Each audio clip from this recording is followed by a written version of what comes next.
ஏய் தில்லின்னு ஜெயிச்சு போற 2026ல நீயா அவனா பார்ப்போம்.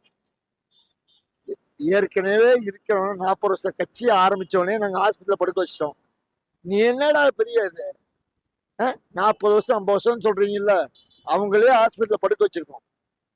ஹாஸ்பிட்டல்ல போய் படுத்துட்டாங்க, வெளியே வந்துட்டாங்க. அப்புறம் கேட்டா அதுக்கு ஒரு காரணம் சொல்றீங்க. உங்களுக்கு அது வேண்டாம். உங்க மேல மரியாதை வச்சிருக்காரு, அண்ணான்னு மரியாதை வச்சிருக்காரு. சீமான் அவர்களே உங்க மேல அண்ணான்னு மரியாதை வச்சிருக்காரு. அந்த மரியாதையை காப்பாத்தீங்க. மரியாதை விட்டீங்க எங்க ஆளுக்கு விட மாட்டான். இரண்டாவது எனக்கு மிரட்டல் வருது. என்ன மிரட்டுவீங்க நீங்க? இந்த வயசுல என்ன மிரட்டுவீங்க? போனா போச்சு, அவ்வளவுதானே. என் தலைவன் இருக்கான், என் தலைவனோட ரசிகர் இருக்கான், என்னை சுத்தி சுத்தி வரான். மதுரையில இப்ப பார்த்தேன், இவ்வளவு பேர் நான் பார்த்ததே இல்லை. என் தலைவன் இருக்கிற கூட்டங்களும் எனக்கு கூட்டம் ஜாஸ்தியாக இருக்க மாதிரி இருந்தது.